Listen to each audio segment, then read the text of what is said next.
Free agency can be one of the most interesting times in the NBA, and for creators like me, it can sometimes be even more fun to keep up with than the regular season. But looking into the 2021 NBA offseason a year ago, it was supposed to be one of the biggest of the decade, with guys like Giannis Antetokounmpo, Paul George, and more hitting the market. Now though, almost all of the major stars have signed their extensions, and many believe that this offseason will be far from exciting, but I think the opposite is true. When there are a lack of free agents, it often drives up the price of the few that are available that can be significant pieces for contending teams, which sets up many franchises in an interesting way because they will have to overpay in off seasons like this. Today, we will be discussing the best 7 free agents in the 2021 NBA offseason and who they will more than likely sign with. And there are some players that might just go somewhere you might not expect, so just stay tuned. But before we get into that, if you've been enjoying the content, it would be absolutely clutch if you subscribed if you're new and join the Woods crew. Fun fact, over 95% of you guys who have been watching the videos consistently aren't even subscribed. So if you just hit that sub button below, I could go full time very soon and make videos like this every single day. But even though most of the stars who were supposed to be free agents resigned, there is still one left who could change the entire landscape of the NBA depending on where he goes. You guessed it, the number 1 free agent this year is Kawhi Leonard of the Los Angeles Clippers. You guys all knew that Kawhi would be at the top of this list, being that he is by far the most impactful player out of everyone in the league, not just this free agency class. Since joining the Clippers, where he was supposed to be contending every year, Kawhi Leonard has had a far from the amount of success he was hoping for, being that the Clippers have yet to make it to the finals, let alone win them. Kawhi Leonard is on a player option this year, which means that he can decide whether or not he opts in and joins the Clippers for one more year, or opts out and becomes a free agent. Regardless of whether or not Kawhi wants to run it back with the Clippers, he will more than likely opt out of this deal and sign a new contract because he has now been in the league for 10 years and is eligible to receive more money. In my eyes, there are only 3 teams that Kawhi could realistically sign with, those teams being the Miami Heat, Golden State Warriors, and of course, the LA Clippers. In my eyes, despite all the rumors, Kawhi will re-sign with the Clippers. If you watch this team in the playoffs this year, you would know that they would be in the finals right now if Kawhi was healthy, which should definitely give him some optimism for their future. After all, Kawhi wants to stay in LA, so unless something crazy happened, he was expected to stay anyways, which is exactly what will happen in my opinion. After Kawhi Leonard, the players that are available in free agency somewhat drop off, which is expected, but that doesn't mean there aren't guys available that could make a team a championship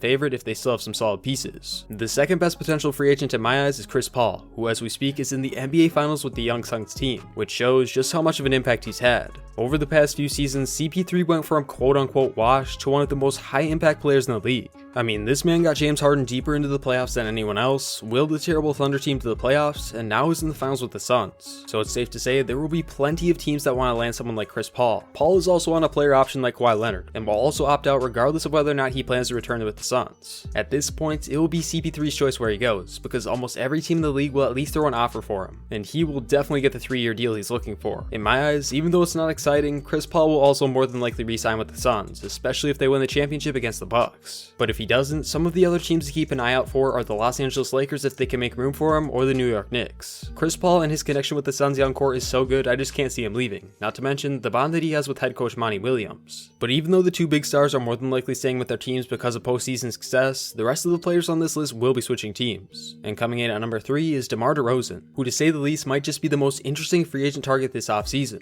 After being traded from the Raptors, Demar has been playing with the mediocre Spurs, but don't let that fool you because he has still been balling. Last season, Derozan averaged over 20 points and a career high of 7 assists per game, and could definitely be the 3rd option contending teams are looking for. Derozan made it clear that he will more than likely take his talents elsewhere for the 2022 season. Although he hasn't been the biggest name in the past couple of years, don't let that fool you, because Demar can be a very impactful player, especially on the offensive end of the ball. In my eyes, there are 4 teams that Derozan is most likely going to, those being the Grizzlies, Knicks, Mavericks, and possibly the Spurs. Derozan will more than likely be leaving, but there is a chance the Spurs offer him a nice bag, so he could stay. But if he wants to help a young team win, the 3 other teams are the places to go. The reason why I don't have any contending teams is because literally none of them have the cap space to make this deal work. And I know, I said Chris Paul could go to the Lakers, but that's only because the Suns would definitely sign and trade him wherever he wants to go because of what he's done for this organization. Anyways though, in my eyes, the most likely team to sign DeRozan is the Memphis Grizzlies. After seeing what Morant can do in the playoffs, this team is looking like they're somewhat ready to be a competitive team in the West. And adding one more piece in DeRozan would do just that. With the Mavericks front office being a mess and the Knicks more than likely targeting a slightly younger player in free agency, the Grizzlies are the best option for DeRozan, and he could be a very good impact player for them. DeRozan may be persuaded to join somewhere else in free agency based on the next best player though, because his best friend and longtime Raptors teammate Kyle Lowry is next on the list. Despite just winning a championship with the Raptors and being the heart of the team for a decade, Kyle Lowry is looking to move on from the Toronto Raptors this offseason. Well, more like they're looking to move on from him. It's clear that the Raptors are far from contenders after their struggle this season, so there's no reason for them to lock in Lowry for years to come, especially because of the fact that he wants to contend and win now. This team already has their guard guard for the future in Fred VanVleet, and after the trade rumors about Lowry a few months ago at the deadline, in my eyes, he's as good as gone for the Raptors. Where Lowry will more than likely sign is where things get interesting though, because he has been the main player linked to teams who want to contend. The main teams he was rumored to be in trade talks with were the 76ers, Heat, and Lakers. And as far as what team is most likely to get him, I'm gonna have to eliminate the Lakers, because they're just so tight on money that they wouldn't be able to make it work unless they did a sign and trade for the Raptors. The 76ers and Heat both seem like equally likely options for Lowry. Both of these teams seem like they're one piece away from being true contenders. And after the Ben Simmons and Victor Oladipo fiasco, both will be looking to get a new guard for their team more than likely. At this point for Lowry, I would say that joining the 76ers is the most likely, but unless they trade Ben Simmons, I just don't know if they can make the money work. So definitely keep your eyes out for the Heat, who will be looking to make some big moves this offseason. Lowry isn't the only sneaky good guard on the market this summer though, because there's another one who has shown that he can be equally as impactful on a championship contending team, that player being Mike Conley of the Utah Jazz. Despite his rough first season with Utah, it was clear that Mike Conley hit his stride with his team, and at times was just as impactful on the court as Donovan Mitchell. Conley was a great second or third option for this team, and his craftiness on the offensive end really allowed the Jazz offense to thrive. Conley is coming off of a 17-point per game season, shooting over 40% from 3, which to say the least will attract a lot of teams to overpay him. The most likely teams in my eyes consist of the Jazz, Bulls, Mavericks, and Clippers. The Jazz will reportedly make a huge push to get Conley back for next year, but if they aren't able to pay him enough, there are a couple teams that could pull his signing off.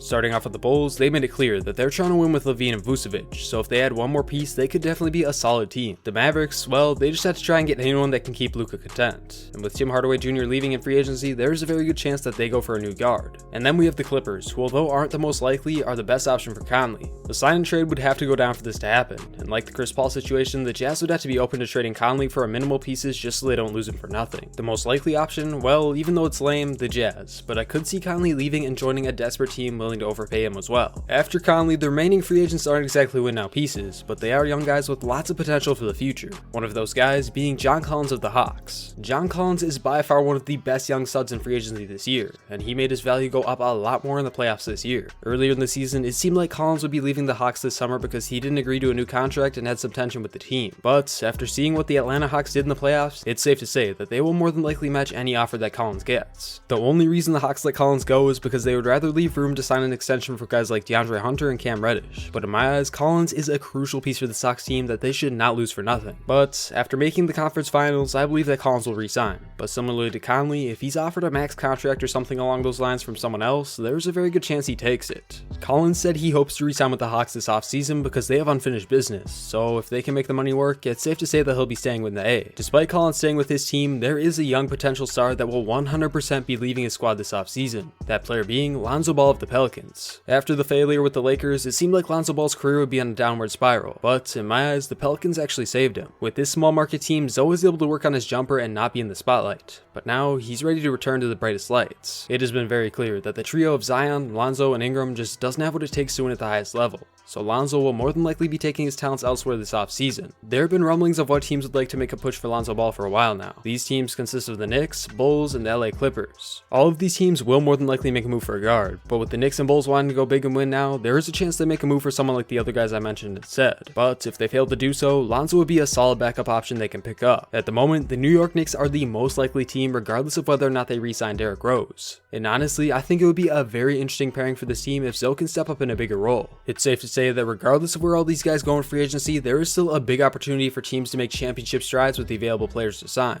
And we have to give a big shout out to all the honorable mentions because the 7 guys I talked about aren't the only ones that could have a huge impact. Guys like Derrick Rose, Spencer Dinwiddie, Jared Allen, and more could all be key pieces on a championship team. To me, it seems like the quote-unquote dry free agency classes are where the role players become a lot more important. So it'll be very interesting to see what moves the next contending teams make. Thank you all so much for watching. I'll catch you on the next one. Woods out.